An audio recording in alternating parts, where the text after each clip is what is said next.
بسم اللہ الرحمن الرحیم۔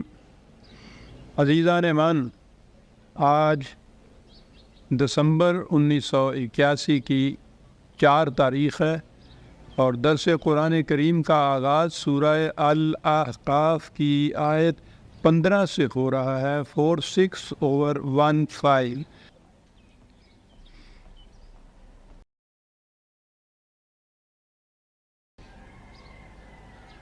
سابقہ آیات میں یہ بتایا جا رہا تھا کہ مومن کا مقام کیا ہے، ان کی خصوصیات کیا ہیں۔ مقام تو یہ ہے کہ ان الذین قالوا ربنا اللہ ثم استقاموا، جن کا زندگی کا مشرب و دعویٰ اور یہ ہے کہ رب صرف اللہ ہے، رزق کسی انسان کے ہاتھ سے نہیں مل سکتا، اور پھر اس پر جم کر کھڑے ہو گئے اپنے اس دعویٰ پر، تو ان پر ملائکہ کا نزول ہوتا ہے اور ان کو خوف اور حزن نہیں رہتا۔ یہ مقام ہے۔ پہلی چیز، قرآن کریم حیوانی زندگی میں اور انسانی زندگی میں فرق کرتا ہے، اور پھر انسانی زندگی میں مختلف مراتب کا ذکر کرتا ہے۔ مومن کا درجہ سب سے بلند ہوتا ہے اس میں، لیکن پہلا فرق جو ہے حیوانی زندگی میں اور انسانی زندگی میں، اگلی آیت میں اس کے ایک گوشے کی طرف اشارہ کیا گیا ہے۔ حیوانات کی زندگی میں بچہ پیدا ہوتا ہے تو ایک جبلی تقاضا ہوتا ہے، انسٹنکٹ کا ارج ہوتی ہے، جس کی روح سے وہ بچے کی ماں بچے کی پرورش کرتی ہے۔ بعض جنسوں میں ماں اور باپ دونوں ہوتے ہیں، یہ چڑیا وغیرہ پرندوں میں، اور مویشیوں میں عام طور پہ ہم دیکھتے ہیں کہ ماں ہی بچے کی پرورش کرتی ہے۔ وہ بچے کی پرورش، جب وہ بچہ اپنی پرورش آپ کرنے کے قابل ہو جاتا ہے، بچے اور ماں کا تعلق منقطع ہو جاتا ہے، اس کے بعد وہ بچہ پہچانتا ہی نہیں ہے کہ یہ میری ماں تھی اور یہ میرا باپ تھا۔ انسانی زندگی میں بھی بچے کی پیدائش ہوتی ہے تو ماں باپ اس کی پرورش کرتے ہیں۔ حیوانی سطح کا تو یہ تقاضا ہے کہ جب وہ خود اپنی پرورش کرنے کے قابل ہو جائے تو پھر ان کا کوئی تعلق نہ رہے، لیکن انسانی زندگی یہاں سے مختلف ہو جاتی ہے۔ یہاں پہنچنے پر یہ کہا گیا انسان کو یا اولاد کو کہ وَوَصَّيْنَا الْإِنسَانَ بِوَالِدَيْهِ إِحْسَانًا، انسان سے ہم نے یہ کہا ہے کہ وہ اپنے ماں باپ کو فراموش نہ کرے، بڑھاپے میں ان کی جو کمیاں ہو گئی ہیں، ان میں ڈیفیشنسیز جو ہو گئی ہیں، ان کو پورا کرے۔ احسان کے معنی یہی ہوتے ہیں کہ جس میں کوئی کمی پوری ہو جائے اس کمی کو پورا کر دیا جائے۔ قرآن کریم میں متعدد مقامات پہ والدین کے ساتھ احسان کا ذکر اور حکم آیا ہے، تاکید آئی ہے۔ کہیں یہ کہا گیا ہے کہ ان کے ساتھ نرمی سے برتاؤ کرو، درست کلامی پہ نہ اتر آؤ۔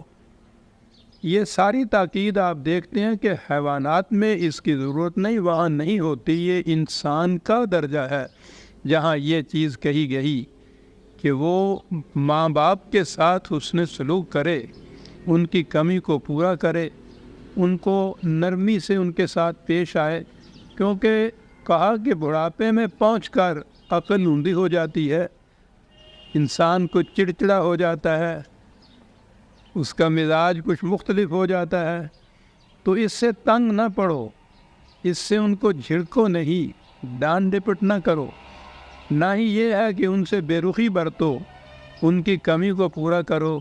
اس کو احسان کہتے ہیں۔ نرمی سے برتاؤ کرو، تو گویا یہ مقام انسانیت ہے، وَسَّعْنَا الْإِنسَانَ یہاں ہے، یہ صرف مومنین کے لیے حکم نہیں ہے، بلکہ کہا کہ انسانیت کا تقاضا یہ ہے کہ وہ حیوانی سطح پہ نہ اترے، کہ ماں باپ اس کی پرورش تو کرتے رہیں، اور جب ماں باپ خود اس مقام پہ پہنچے کہ ان کی پرورش کی ضرورت ہو تو یہ ان کی طرف سے رخ موڑ لے، منہ موڑ لے۔ اس کا تقاضا یہ ہے کہ یہ پھر ان کی پرورش کرے۔ کما ہو ربیانی صغیرن، قرآن نے کہا ہے کہ انہوں نے بچپن میں جس طرح سے تمہاری نگہ برداشت کی تھی، پرورش کی تھی، تربیت کی تھی، ربوبیت کی تھی، اس عمر میں یہ خود اپنی ربوبیت کے قابل نہیں رہے ہیں، تو ان کی اس کمی کو پورا کرو۔ تو گویا یہ انسانیت کا تقاضا بتایا۔ آپ دیکھیے کہ یہاں وَسَّعْنَا الْإِنسَانَ ہے، یہ اس میں مومن اور کافر کی بھی تمیز نہیں ہے، حیوان اور انسان کی تمیز ہے صرف۔ اس سے کہا یہ گیا ہے کہ ماں باپ کے ساتھ احسان کرے۔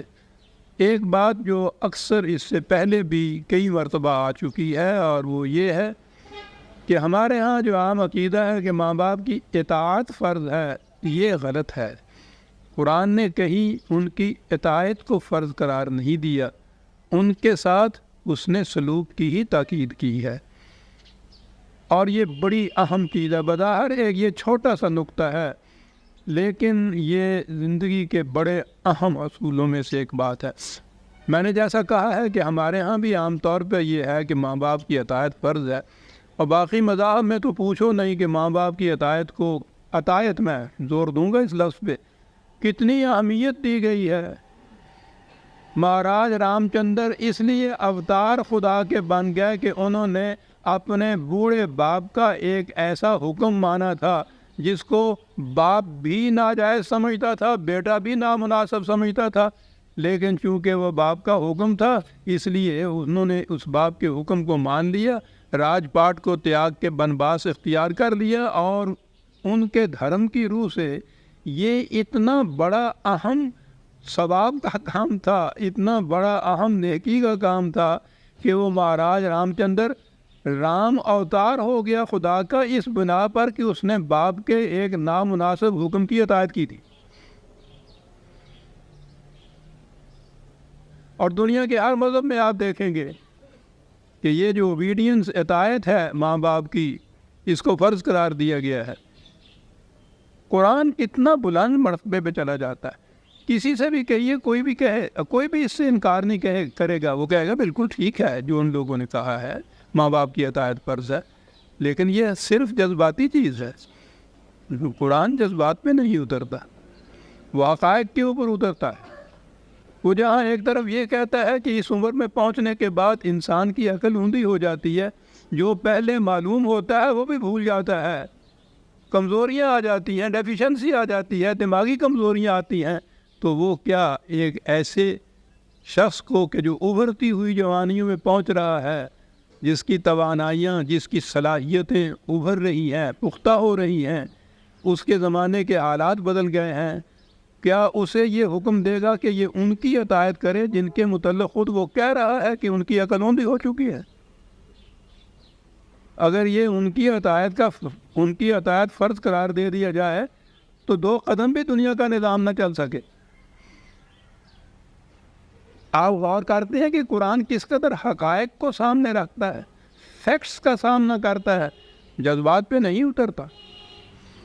کہیں اس نے نہیں کہا کہ ان کی اطاعت فرض ہے۔ یہ جو بالغ ہو گیا ہے لڑکا، اگلی آیت میں آ جاتا ہے، بلکہ اسی آیت کے اگلے حصے میں سن رشد کو پہنچتا ہے، جوانی کے پہنچتا ہے، پختگی کو پہنچتا ہے، تو یہ تو ابھر رہا ہوتا ہے اور وہ ماں باپ نیچے جا رہے ہوتے ہیں۔ تو یہ کبھی بھی ایک ایسی جنس کو کہ جو ابھرنے والی ہو، اسے کبھی یہ نہیں کہے گا کہ تم ان کی اطاعت کرو جو نیچے جانے والی ہے۔ اور یہی چیز نسلوں کے اوپر بھی ہے، آنے والی نسل اپنے دور کی جو ہے وہ اس کو کبھی یہ نہیں کہتا کہ تم جو چلی گئی ہے نسل جن کو اسلاف کہتے ہیں ان کی اطاعت اور ان کی پیروی کیا کرو، کہتا اپنے حالات آپ خود سامنے رکھو، عقل و فکر سے کام لو۔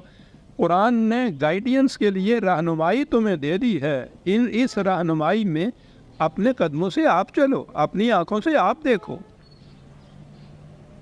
تو یہ چیز جو ہے یعنی قرآن کے تو ایک چھوٹے چھوٹے احکام بھی جو ہیں وہ انفرادیت پیدا کر دیتے ہیں، منفرد بنا دیتے ہیں اس کی تعلیم کو باقی دوسرے مذاہب کی تعلیم سے۔ یہ فیکٹس کو سامنے رکھتا ہے، اس نے کہیں نہیں کہا کہ ماں باپ کی اطاعت فرض ہے۔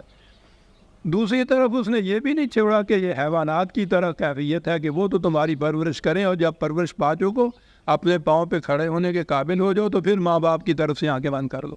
یہ بھی نہیں۔ غور فرمایا آپ نے کس قدر حقائق کو سامنے رکھتا ہے قرآن۔ حیوانات سے اس کو منفرد کیا کہ نہیں، ماں باپ ہیں، جب وہ اپنی پرورش کے آپ قابل نہ رہیں، بڑھاپے میں پہنچیں، کمزوریاں ان میں آ جائیں، ان کی کمزوریوں کو رفع کرو، نرمی سے ان کے ساتھ پیش آؤ، حسن سلوک سے ان کے ساتھ پیش آؤ۔ اور ادھر یہ بھی نہیں کہا ہے کہ ان کی اطاعت تم پر فرض ہے، اپنے فیصلے آپ کرو، تم بہتر پوزیشن میں ہو ان کے مقابلے میں اپنے فیصلے کرنے کے لیے۔ آپ ذرا ادھر ادھر نگاہ دوڑا کے دیکھیے کہ اس غلط مفروضے نے کہ ماں باپ کی اطاعت فرض ہے، یعنی جو کچھ وہ کہیں وہ کرنا خدا کے حکم کی روح سے فرض ہے، معاشرے میں کتنی تباہیاں پیدا کرتا ہے۔ وہ ماں حکم دیتی ہے کہ ابھی طلاق دے دو، نکال دو اس بیوی کو، اس نے میرے حق میں گستاخی کی تھی۔ اطاعت فرض ہے۔ بیسیوں معاملات کے اندر آپ دیکھیں گے اطاعت فرض کے غلط مفروضے کے ماتحت کتنی تباہیاں آتی ہیں گھروں کے اندر اور معاشرے کے اندر۔ حسن سلوک کا قرآن نے تاکید کی ہے۔ کہا ذرا دیکھو، ماں کی ایک ہی چیز ہے جو سامنے وہ لایا ہے، حملتہ امہ کرہا ووضعتہ کرہ وحملہ وفصالہ 30 شہرا۔ اتنی سی چیز کو دیکھو کہ وہ حمل میں کس قدر اس نے تمہارے لیے، یہ تمہاری پرورش کے لیے، جب تم ابھی جنین کی صورت میں رحم مادر میں تھے اتنے کتنی اذیت برداشت کی، مشقت برداشت کی، کرہن۔ پھر اس کے بعد وضع حمل میں دیکھو کتنی، پھر اس کے بعد تمہاری پرورش کے لیے کتنا عرصے تک وہ اپنے خون جگر کو دودھ کی شکل میں تبدیل کر کے تمہاری پرورش کرتی رہی، اپنے بدن کے حصے کو تمہارے اندر منتقل کرتی چلی گئی۔ یہ کوئی چھوٹی بات نہیں ہے۔ تمہارا تو وجود رہین کرم ہے تمہاری ماں کی ان منازل کا، تو اور نہیں تو کم از کم وہ جسے ہم کہتے ہیں احسان کا بدلہ ہی چکاؤ۔ اس معنی میں احسان کا بدلہ احسان ہی سے ہی۔ یہاں ضمناً کہا یہ گیا ہے کہ حمل اور دودھ پلانے کی مدت 30 مہینے وہ ہے۔ یہ دوسرے مقام پر ایک دو جگہ جہاں قانونی نقطہ آیا ہے وہ اس نے دودھ پلانے کے لیے 2 سال مقرر کیے ہیں، 24 مہینے وہ ہوئے۔ اب اگر اس میں حمل کے مہینے ملاتے ہیں تو 30 نہیں بنتے، وہ اگر 9 رکھے جائیں تو پہلی چیز تو یہ ہے کہ وہ جو 30 اور جو 2 سال قرآن نے کہا ہے وہ لازمی بات نہیں ہے کہ یقینی طور پر 2 سال کے لیے ہی ماں پلائے دودھ، اس سے پہلے دودھ چھڑائے نہیں یا اس سے زیادہ عرصے کے لیے دودھ پلائے نہیں۔ قانونی تقاضا اور ہوتا ہے وہاں، وہ یہ ہے کہ اگر وہ طلاق ہو جائے تو کتنے عرصے تک ماں کی دودھ پلائی جو ہے وہ باپ پر لازم آتی ہے قانوناً۔ تو قانونی حد وہاں مقرر کی گئی ہے، یہ نہیں ہے کہ وہ 2 ہی سال کا عرصہ ہے، نہ اس سے کم نہ اس سے زیادہ۔ اب 2 ہی سال اگر وہ لیے جائے تو یہاں بھی جو قرآن کی بات ہے نا، قرآن نے دوسرے مقام پہ یہ کہا ہے 7/199 کہ حمل خفیف ہوتا ہے پہلے، پھر حمل ثقیل ہوتا ہے۔ خفیف وہ ہوتا ہے کہ وہ حمل تو ہوتا ہے لیکن ابھی وہ بوجھل نہیں ہوتا، اس میں کچھ مشقت نہیں ہوتی، عام کام کاج عورت کرتی رہتی ہے، تو وہ قریباً 3 مہینے تک ہوتا ہے۔ وہ اس کے بعد پھر وہ ثقیل ہوتا ہے، بوجھل ہو جاتا ہے، وہاں قرآن کی بات آ جاتی ہے۔ عجیب چیز ہے، قرآن کا ایک لفظ جو ہے، جہاں سے قرآن شروع ہوتا ہے حمل، اور وہاں سے اس نے مدت مقرر کی ہے وہ 6 مہینے کی مدت ہوتی ہے۔ تو 6 مہینے اگر دو سال ادھر کے لے لیے جائیں تو 30 مہینے یوں بھی پورے ہو جاتے ہیں۔ ویسے میں نے عرض کیا ہے کہ یہ کوئی قانون قرآن کی روح سے یہ فریضہ نہیں ہے کہ 2 ہی سال کے لیے دودھ پلایا جائے، نہ اس سے کم یا اس سے زیادہ کیا جائے۔ بات اس سے کہیے کہ تم اور کچھ نہیں تو اپنی ماں کے ان مراحل کو ہی اپنے سامنے رکھو، پہلے کس قدر مشقت اٹھائی اس نے، اور اس کے بعد تمہاری پرورش 2 سال تک تمہاری پرورش اس طرح سے کرتی رہی اپنے خون جگر سے، اور تم پھر بڑھ پھول کے ایسے ہو ویسا۔ اور اس کے بعد پھر اس کی صورت آ گئی، جب میں نے عرض کیا ہے نا کہ عطایت والی بات نہیں ہے، حتی اذا بلغ اشدہ و بلغ 40 سنۃ، پھر وہ جوانی کی عمر کو پہنچا اور آہستہ آہستہ اس نے تجربات کے بعد پختگی حاصل کر لی، کچھ 40 سال کی عمر تک۔ اب وہ پختہ ہو گیا ہے اپنے معاملات کے حل کرنے کے لیے۔ قال رب اوزعنی ان اشکر نعمتک التی انعمت علی وعلی والدی، پھر وہ ہے جو سعادت مند بچہ ہے، خدا پرست بچہ ہے، وہ خدا سے دعا کرتا ہے کہ یا اللہ مجھے توفیق عطا فرما کہ میں وہ نعمتیں جو تو نے مجھ پر وارد کی یا میرے ماں باپ کو جن سے نوازا تھا میں ان کا شکر ادا کر سکوں۔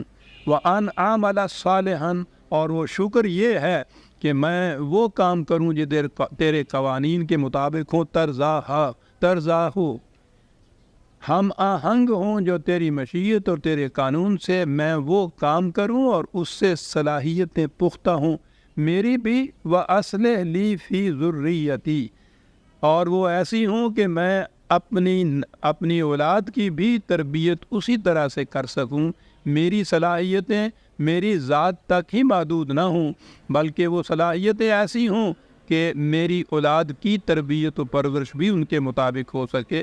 انی تبتو علیک و انی من المسلمین، میں ہر معاملے میں تیری طرف رجوع کرتا ہوں، تیرے قانون کی طرف، تیری کتاب کی طرف، کہ وہاں سے مجھے رہنمائی ملے، وہاں سے مجھے حکم ملے تو میں اس کے مطابق عمل کروں اور زندگی گزاروں۔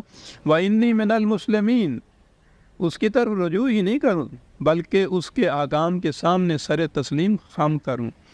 یہ ہے ضروری چیز جو ہے، گائیڈنس لینے کے بعد اس گائیڈنس کی پرواہ نہ کرنا وہی جو اپنے جی میں آئے، تو اس کا فائدہ کیا ہے کسی سے رہنمائی لینے کا؟ رہنمائی لینے کے بعد اس کے اوپر عمل کرنے کی بات ہے، اس کے سامنے سر تسلیم خم کرنا ضروری ہے، یہی ہے جسے وہ مسلم کہتا ہے۔ تو وہ یہ خدا سے پھر دعا مانگتا ہے، اولئک الذین نتقبل عنہم احسن ما عملوا، یہ وہ لوگ ہیں کہ ان کے حسن عمل کو ہم شرف قبولیت بخشتے ہیں۔ وَنَتَجَاوَزُ عَنْ سَيِّئَاتِهِمْ، اور ان کی یہ ایک ٹکڑا ہے، میں سمجھتا ہوں کہ بڑا وضاحت طلب ہو جائے گا، اور ان کی جو سیئات ہو کہتے ہیں عام برائیوں کو، لغزشوں کو، ان سے تجاوز کے معنی ہوتا ہے آگے بڑھ جانا، ان کی گرفت نہ کرنا، مواخذہ نہ کرنا ان کا، عام طور پہ جسے کہتے ہیں معاف کر دینا جسے ہم کہتے ہیں۔ پہلے میں یہ کہوں کہ فی اصحاب الجنت، یہ لوگ ہیں اصحاب الجنت میں۔ یہاں یہ ٹکڑا آیا کہ ان کے حسن عمل کو تو ہم قبولیت کا شرط بخشتے ہیں، اور ان کی سیئات کو، برائیوں کو، لغزشوں کو عام الفاظ جو ہیں معاف کر دیتے ہیں۔ ہمارے ذہنوں کے اندر یہ جو معافی کا تصور ہے یہ بڑا تباہ کن ہے۔ بخشش خدا کی طرف سے، معافی خدا کی طرف سے، شفاعت اس کے رسول کی طرف سے، تو پھر اس کے بعد جرائم اور گناہوں کا جو بوجھ ہے اس کا تو تصور ہی باقی نہیں رہتا۔ جو جی میں آئے کرو۔ اب یہ دیکھیے یہاں بھی خدا نے کہا ہے کہ یہ ہم ان کو معاف کر دیتے ہیں ان کی سیئات کو۔ بآیت مجموعی جب قرآن کا تصور سامنے لایا جائے وہ مکافات عمل کا تصور ہے۔ مکافات عمل کے معنی ہے انسان کا ہر کام، ہر عمل ایک نتیجہ پیدا کرتا ہے۔ اس میں معافی اور بخشش کا سوال نہیں، یہ تو قانون کی چیز ہے۔ ہر عمل انسان کا ایک نتیجہ پیدا کرتا ہے، حتیٰ کہ اس کے نگاہ کی خیانت اور اس کے دل میں گزرنے والے خیالات بھی اپنا نتیجہ پیدا کرتے ہیں۔ تو جب یہ قانون ہے، اس میں معافی کا کیا تصور؟ ایذان ایمان بڑے ہی غور سے سننے کی بات ہے۔ یہ زندگی کا بڑا بنیادی اصول ہے۔ یہ ہر عمل ایک نتیجہ پیدا کرتا ہے۔ من یعمل مثقال ذرۃ خیر یرہ ومن یعمل مثقال ذرۃ شر یرہ۔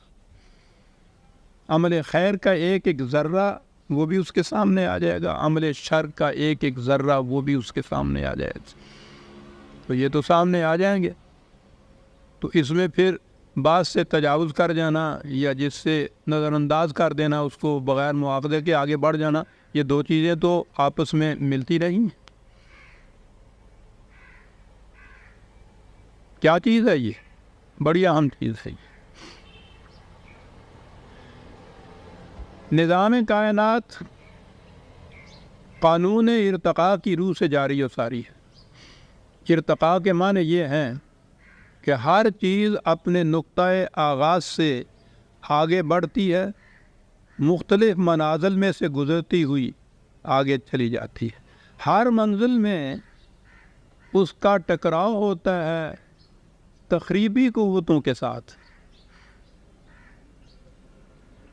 اگر اس شے کی تعمیری صلاحیت بڑھی ہوئی ہے، اس کے معنی ہیں کہ اس میں پاور آف ریزسٹنس یا قوت مدافعت زیادہ ہے، تو وہ تخریبی قوتوں کو شکست دے دیتی ہے اور وہاں زندہ بھی رہتی ہے، اور صلاحیتیں زیادہ ہیں تو آگے بڑھ کے ارتقاء کی اگلی منزل میں جا پہنچتی ہے۔ اس طرح سے وہ شاید جس کی صلاحیتیں اتنی زیادہ بڑھی ہوئی ہوں کہ وہ تخریبی عناصر کو شکست دیتی چلی جائے، وہ آگے بڑھتی چلی جاتی ہے تاں کہ وہ اپنے منتہا کو پہنچ جاتی ہے، جو کچھ بننا ہوتا ہے بن جاتی ہے۔ یہ ہے قانون ارتقاء جو جاری و ساری۔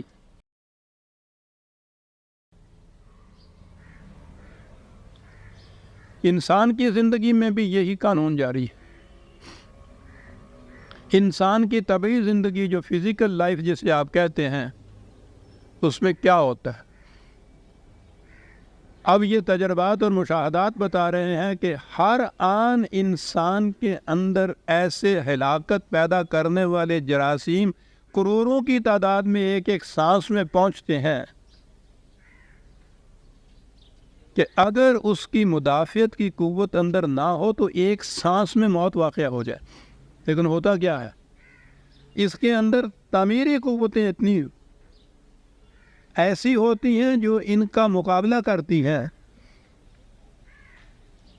اگر وہ تعمیری قوتیں بڑی ہوئی ہیں تو یہ تخریبی جراثیم یہ جو اندر جاتے ہیں، بیکٹیریا یا سیلز وغیرہ، وہ ان کو ہلاک کر دیتی ہے، انسان تندرست رہتا ہے۔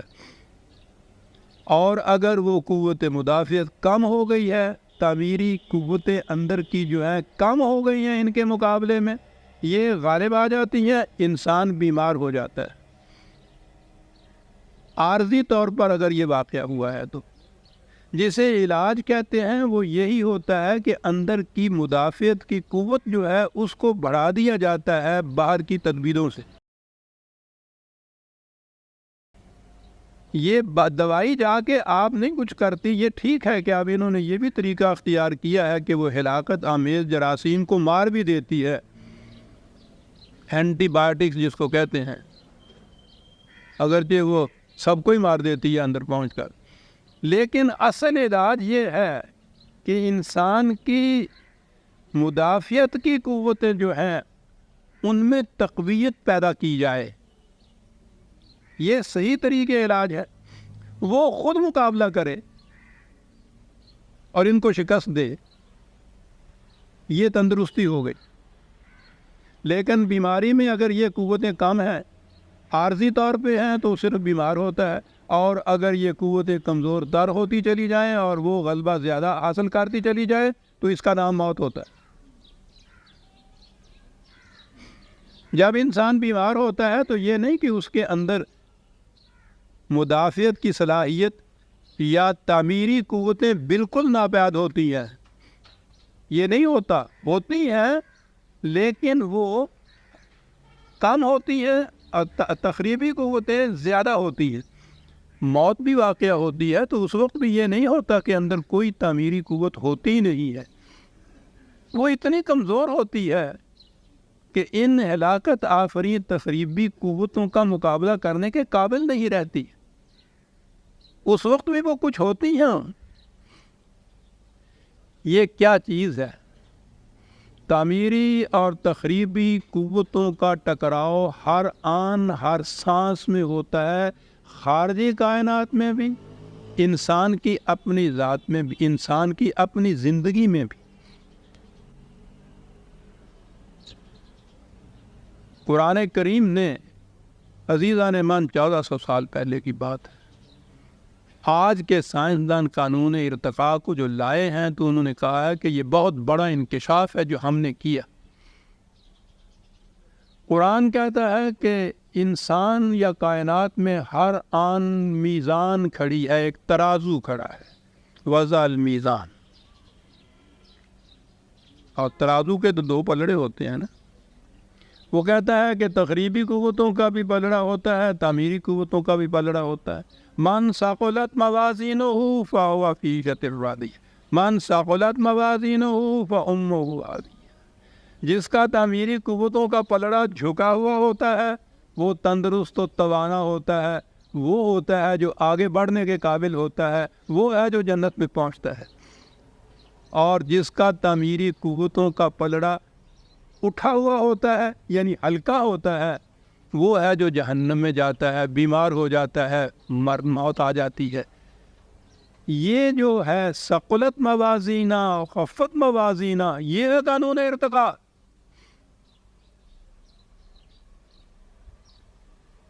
یہ نہیں کہ جس کا تعمیری قوتوں کا پلڑا جھکا ہوا ہوتا ہے، تخریبی قوتوں کی یا برائیوں کی کوئی ایک رمق بھی اس میں نہیں ہوتی، وہ ہوتی ہے لیکن یہ جو ہے یہ زیادہ ہوتی ہیں، قوت والی ہوتی ہیں، وہ ان کو شکست دیتی ہیں۔ یہ جو ہے موازین کی بات قرآن نے کہی عزیزان من، میں ذرا ایک قدم آگے بڑھ جاؤں۔ جس طرح انسان کی جسم کی کیفیت ہے، انسان تو صرف اس کی جسم سے عبارت نہیں ہے، جسم کے علاوہ ایک اور چیز بھی ہے جسے انسان کی ذات یا اس کا نفس کہا جاتا ہے۔ یہ جسم تو اسی زندگی تک ہے، اصل مقصود انسان کا اسی قانون ارتقاء میں اس کی ذات کی نشو و نما اور پرورش بھی ہے۔ تو ہر عمل جو انسان کا ہے تبھی زندگی سے متعلق نہیں، بلکہ اس زندگی سے متعلق جسے ہم اس کے ذات کی زندگی یا اس کے نفس کی زندگی کہتے ہیں، اس کا ہر عمل اس پہ بھی اثر انداز ہوتا ہے، اس کے بھی پلڑے ہوتے ہیں۔ جسے آپ نیک کام یا اعمال صالحہ کہتے ہیں، وہ کام ہے جن سے انسانی ذات میں پختگی پیدا ہوتی ہے، نشو و نما اس کی ہوتی ہے۔ اور جسے آپ عمل شر کہتے ہیں، برائی کہتے ہیں، وہ ہیں جس سے اس کی ذات میں ضعف واقع ہوتا ہے، تخریب اور انتشار واقع ہوتا ہے۔ آگے بڑھنے والی مرنے کے بعد یہ آگے بڑھتی ہے۔ اگر اس کا تعمیری قوتوں کا پلڑا جو ہے وہ بھاری ہے تو یہ وہ ہے جو ارتقاء کی اگلی منزل میں پہنچنے کے قابل ہو جاتی ہے، اسے جنت کہتے ہیں۔ اور جس کا تخریبی قوتوں کا پلڑا بھاری ہوتا ہے، ذات اور خودی جس کی ہے کمزور ہوتی ہے، ضعف ہوتا ہے، اس کا ارتقاء رک جاتا ہے، وہ جمود میں آ جاتی ہے، اسے جہنم کہتا ہے۔ جہنم کے لیے جہیم کا لفظ آیا ہے جس کے معنی ہے جہاں کوئی چیز روک دی جائے۔ تو سلسلہ ارتقاء میں یہ آگے نہیں بڑھتی۔ یہ جو فزیکل یا کائناتی زندگی ہے اس میں یہ جو سائنس کے انکشافات بڑے معیر العقول ہیں، یہ 10,000 ہزار سال کے، لاکھوں سالوں کے، کروڑوں سالوں کے پہلے کے ڈھانچے جو ملتے ہیں ان کو، مختلف قسم کی، مختلف انواع کے، مختلف جانداروں کے، عجیب و غریب قسم کے وہ ہیں۔ تو ان میں صورت یہ ہوتی ہے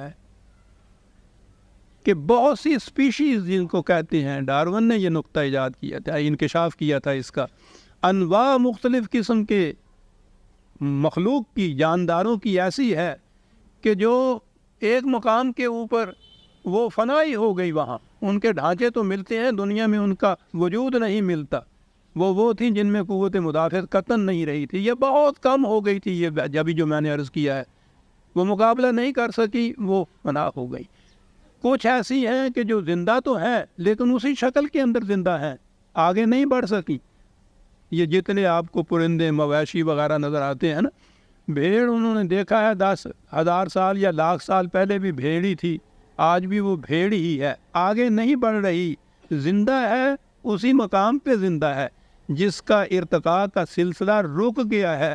یہ یوں کہیے کہ یہ جہیم میں ہے۔ انسان کی بھی یہ کیفیت یہ ہے کہ اگر اس کی ذات کی نشو و نما دینے والی قوتیں زیادہ ہیں، غالب آئی ہوئی ہیں، تو وہ ان قوتوں کو شکست دے دیں گی جو اس میں تخریب پیدا کرتی۔ یہ جو قوتیں ہیں جو اس کو نشو و نما دیتی ہیں، ان کو حسنات کہتا ہے قرآن، اور تخریبی قوتیں جو ہیں ان کو وہ سیئات کہتا ہے۔ اب پلڑوں کی بات آ گئی۔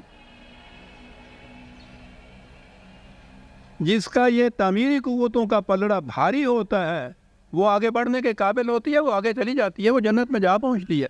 جنت میں پہنچنے والوں کا جو دوسرا پلڑا ہے وہ بالکل خالی نہیں ہوتا، اس میں لغزشیں ہوتی ہیں۔ عجیب چیز ہے قرآن نے جو کہی۔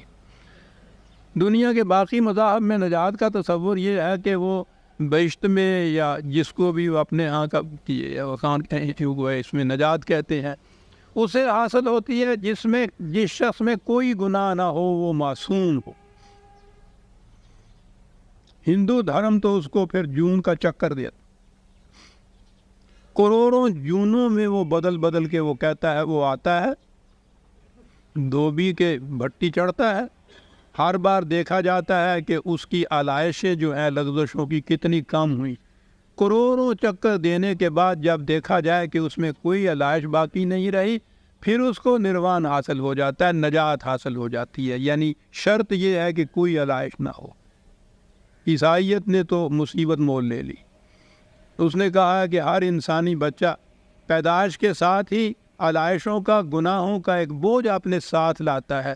اپنے اولی ماں باپ نے، جو آدم اور حوا نے جو معصیت کی تھی، وہ اس کا بوجھ گناہوں کا ہر انسانی بچہ اپنے ساتھ لاتا ہے، اور وہ کسی طرح سے صاف ہو ہی نہیں سکتا۔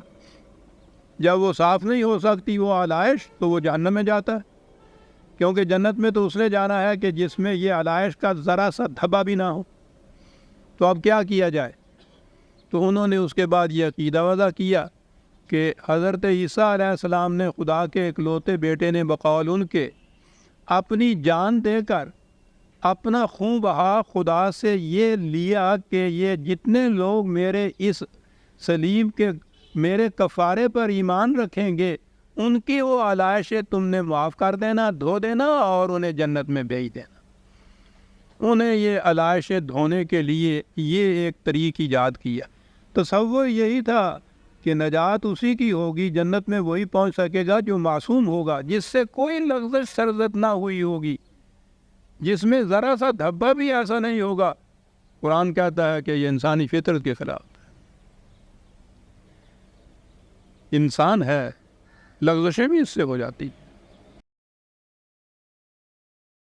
دیکھیے عزیزان من، جذبات میں نہیں یہ آتا، وہ سارے مذاہب کا تصور جذباتی ہے خالص، یہ حقائق کا سامنا کرتا ہے۔ وہ کہتا ہے ٹھیک ہے، انسان ہے، بہرحال بشری تو ہے، اس سے لغزشیں بھی ہو جاتی ہیں۔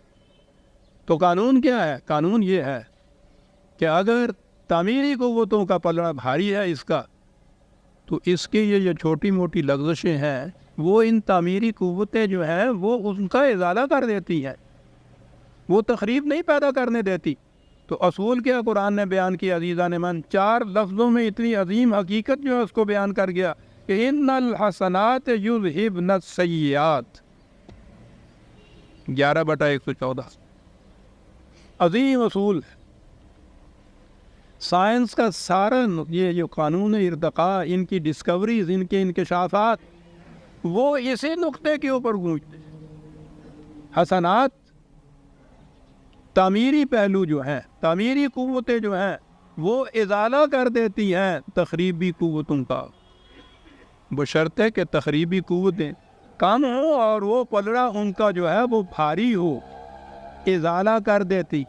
ایک عظیم انسانیت ساز کام کسی سے سرزد ہوتا ہے، چھوٹی موٹی لغزشیں جتنی بھی ہیں وہ اس کا ازالہ کر دیتی ہیں، وہ تخریب نہیں پیدا کرنے دیتی ان کو۔ وہ تعمیر اتنی بڑی وزنی ہوتی ہے کہ وہ ہلکی سی تخریب جو ہے اس کا ازالہ ہو جاتا ہے۔ یہ معافی نہیں ہے، یہ بخشش نہیں ہے، یہ ایک قانون کا تقاضا ہے، بشرطے کہ تعمیری قوتیں یا جن کو آپ نیکی کہتے ہیں اس کا پلڑا بھاری ہو۔ یہ جسے کہا گیا ہے نا کہ نتقبل عنہم احسن ما عملوا ونتجاوز عن سیئاتہم، کہ ان کے احسن ما عملوا، حسن عمل، بہترین حسن عمل جو ہے وہ اسے قبول کیا جاتا ہے، وہ اس کا پلڑا بھاری ہوتا ہے۔ تو یہ جو اس کے ہاں سیئات ہوتی ہیں، یہ چھوٹی موٹی لغزشیں جو سرزد اس سے ہو گئی ہوتی ہیں، یہ ان کا ازالہ کر دیتی ہیں۔ تو آپ نے غور فرمایا کہ اس میں معافی کا پہلو نہیں، بخشش نہیں ہے، کسی قسم کی سفارش نہیں ہے، خالص قانون کی بات ہے۔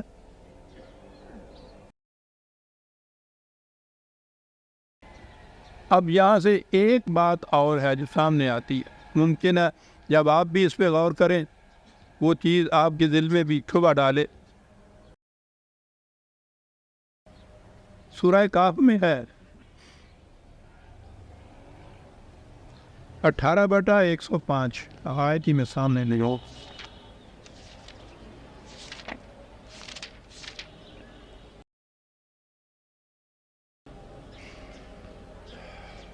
قُلْ هَلْ نُنَبِّئُكُم بِالْأَخْسَرِينَ أَعْمَالًا، کہا تمہیں ان کی بات بھی بتائیں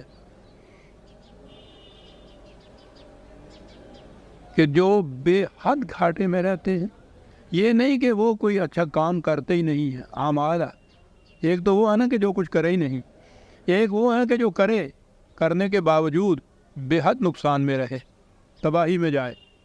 الذین ضل سعیہم فی الحیات الدنیا وہم یحسبون انہم یحسنون صنعا، ان کی کیفیت یہ ہے کہ وہ یہی دنیاوی مفادات کی باتیں جو ہیں ان میں کام وام کرتے ہیں، اور جن کو وہ اچھا کام سمجھتے ہیں اپنے ذہن میں وہ سمجھتے ہیں کہ ہم بہت اچھا کام کر رہے ہوتے ہیں، وہ ایسا اچھا کام نہیں ہوتا۔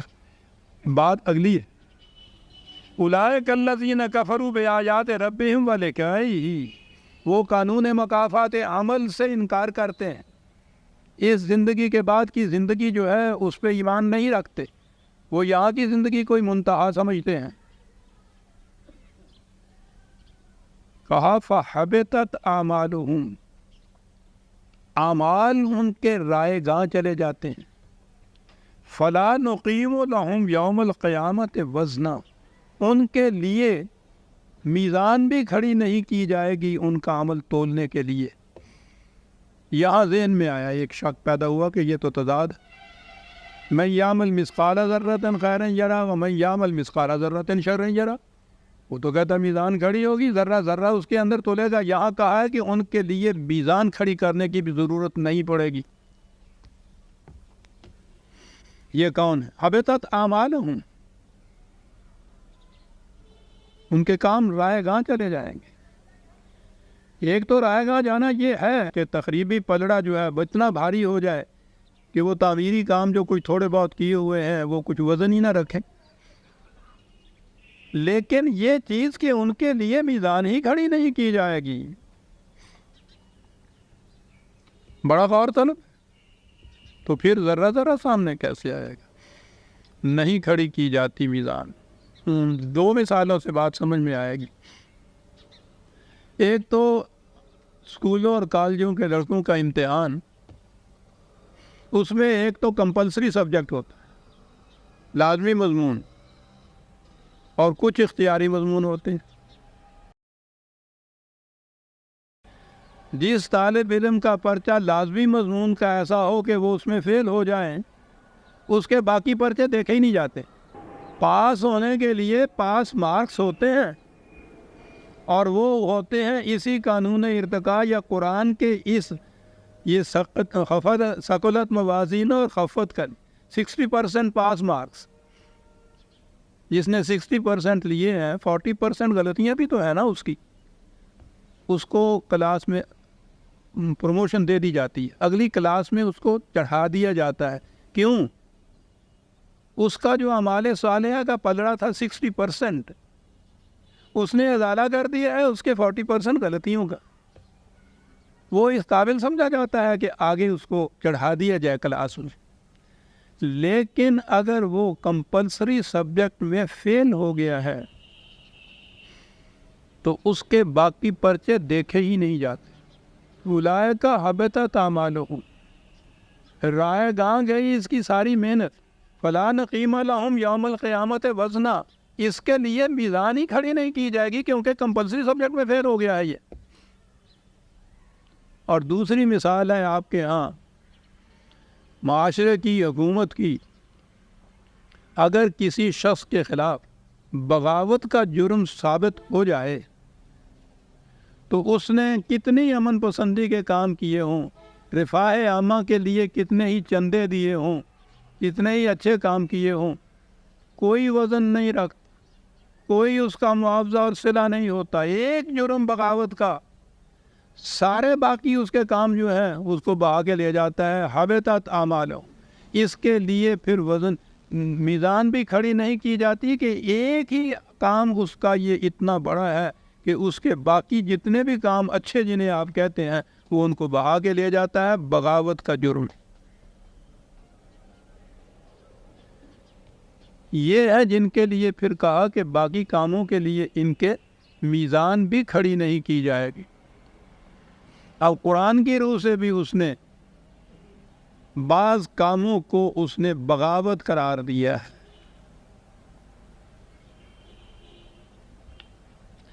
کمپلسری سبجیکٹ کون سے ہیں؟ جسے توحید کہتے ہیں، یہ زندگی کا یہ ایمان اور اس کے مطابق یہ مسلک کہ حق حکومت خدا کے سوا کسی انسان کو حاصل نہیں ہے۔ کمپلسری سبجیکٹ ہے، اس کو توحید کہتے ہیں۔ اور اگر خدا کی حکومت کے معنی ہوتے ہیں اس کے کتاب کی حکومت، اگر اس کے ساتھ کسی انسان کی کسی حکومت کو، قانون کو بھی شامل کیا جائے اسے شرک کہتے ہیں۔ قرآن اسے بغاوت کہتا ہے۔ وہ جو ہے نا کہ اور سب کچھ بخشا جا سکتا ہے، وہ لفظ میں بخشا کہہ رہا ہوں، لیکن شرک جو ہے جب وہ ہو جائے تو پھر باقی جتنے پرچے ہیں وہ نہیں دیکھے جاتے۔ یہ شرک کیا ہے؟ بغاوت ہے خدا کے خلاف۔ ایمان یا توحید یہ ہے کہ خالصتاً کتاب خداوندی کی حکومت قائم ہو، اس میں کسی انسان کے قانون کا کوئی ذرہ شامل نہ ہو۔ شامل ہوا تو شرک ہوا، شرک ہوا بغاوت کا جرم ثابت ہو گیا، بغاوت کا جرم ثابت ہوا تو پھر میزان بھی کھڑی نہیں کی جائے گی، سارے اعمال اس کے غارت چلے جائیں گے۔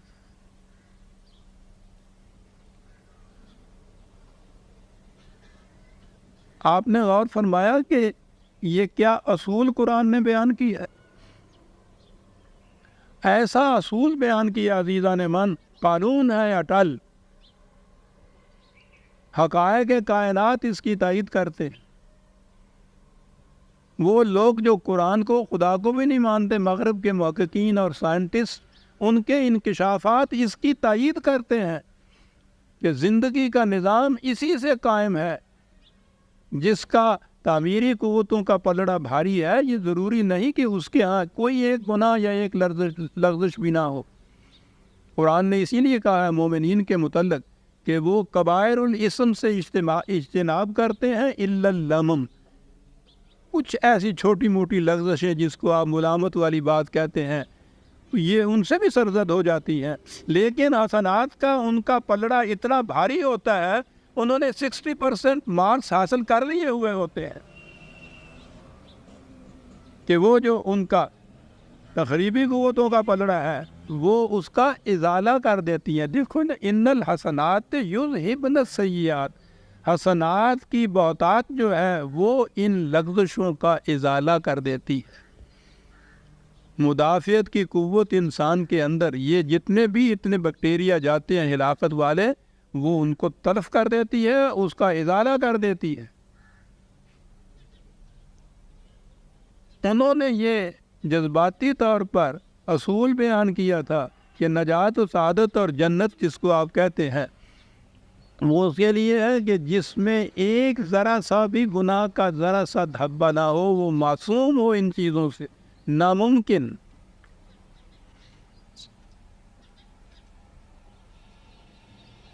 کائنات کے اندر بھی جو ان لوگوں نے تحقیقات کی ہے کہ جو انواع آگے بڑھی ہیں ارتقاء کی منزل کے اندر، یہ نہیں تھا کہ ان میں کوئی تخریبی قوتیں ان کے ساتھ نہیں تھی. آگے وہی بڑھی ہے جن کی تعمیری قوتیں غالب آئی ہوئی تھی تخریبی کے اوپر. کوئی نو بھی ایسی نہیں مل سکی کہ جس میں کوئی بھی تخریبی قوت نہ ہو اور وہ آگے بڑھ گئی ہو. یہ شرط ہی ایسی ہے جو پوری نہیں کی جا سکتی. قرآن نے حقائق کو سامنے رکھ کے نجات و سعادت کا قانون مہیا کیا. عزیزان مان، جس کا من ثقلت موازینہ فہو فی عیشۃ راضیہ من خفت موازینہ فامہ ہاویہ. اور اس میزان میں یہ دیکھ لیا کہ سب سے پہلے دیکھا یہ جائے گا کہ بغاوت تو نہیں ہے، شرک تو نہیں ہے، اور اگر یہ ہے تو پھر یہ قرآن نے یہ کہا تھا نا کہ وَهُمْ يَحْسَبُونَ أَنَّهُمْ يُحْسِنُونَ صُنْعًا، یہ لوگ بظام خیر یہ سمجھیں گے کہ ہم تو بڑے نیک کام کرتے ہیں، اس غلط فہمی میں مبتلا رہیں گے. وہ کہا خدا سے تو بغاوت کریں گے اور اپنے ذہن میں یہ سمجھیں گے کہ ہم بڑا نیک کام کر رہے ہیں. بڑا غور طلب ہے یہ مسئلہ عزیزان. کہ بغاوت ہو خدا سے، حق حکومت انسانوں کو دے دیا ہو، شرک کا ارتکاب ہو رہا ہو، اور یہ سمجھ رہے ہوں کہ ہم نماز روزہ حج زکوٰۃ وغیرہ جو ہے یہ بڑے بڑے بھاری نیک کام کر رہے ہیں ہم، اور وہ ایک ایک نیکی، ایک ایک قرآن کے لفظ کی تلاوت کا ثواب 300 نیکیاں یا کتنی نیکیاں 30 نیکیاں اپنے ذہن میں سمجھنے کہ انبار کھڑا ہو رہا ہے ہمارا، وہ پلڑا جو ہے اس میں اتنا کچھ ہو رہا ہے. وہ کہتا ہے کہ وہ یحسبون انہم یحسنون صنعا، اپنے آپ کو اس غلط فہمی میں رکھیں گے کہ ہم تو بڑے نیک کام کر رہے ہیں، حالانکہ خدا کی بغاوت کے سامنے یہ نیک کام کوئی حیثیت نہیں رکھتے. تو پہلی شرط یہ ہے کہ کمپلسری پیپر جو ہے اس میں پاس مارکس لیے ہوں. پھر وہ جو اختیاری مضامین کے پرچے جو ہیں ان کے نمبر جو ہیں وہ ایڈیشن اس میں کر دیتے ہیں. اس کا وہ کیا کہتے ہیں جی، گریڈ ہوتا ہے وہ فرسٹ نہیں ڈویژن، اس کی ڈویژن مرتب کرتا ہے. لکل درجات مما عملوا، یہ مارکس اس میں ایڈ ہو جاتے ہیں تو ڈویژن تو بڑھ جاتی ہے اس کی. لیکن اگر کمپلسری سبجیکٹ میں فیل ہوا ہوتا ہے تو نہ کمپلسری کے نمبر ملتے ہیں نہ یہ آپشنل کے نمبر ملتے ہیں. لا نقیم لہم یوم القیامت وزنا، ان کے لیے میزان ہی کھڑی نہیں کی جائے گی. عزیزان مان، قرآن ہے، افسانے نہیں ہے، ذہن انسانی کے جذبات نہیں ہیں. یہاں بخشش اور معافی کا کوئی سوال نہیں ہے. ایک ایک عمل اپنا نتیجہ پیدا کرتا ہے. اب اس نتائج کے لیے جو قانون ہے آپ دیکھتے ہیں، یہ قانون 1400 سال پیشتر مذاہب کی دنیا تو اس سے پہلے ہزارہ سال سے یہ چیز مانتی چلی آ رہی تھی کہ وہ جب تک اس کی بخشش نہ ہو، معافی نہ ہو، سفارش نہ ہو، کفارہ نہ ہو، جا ہی نہیں سکتا وہ جنت میں.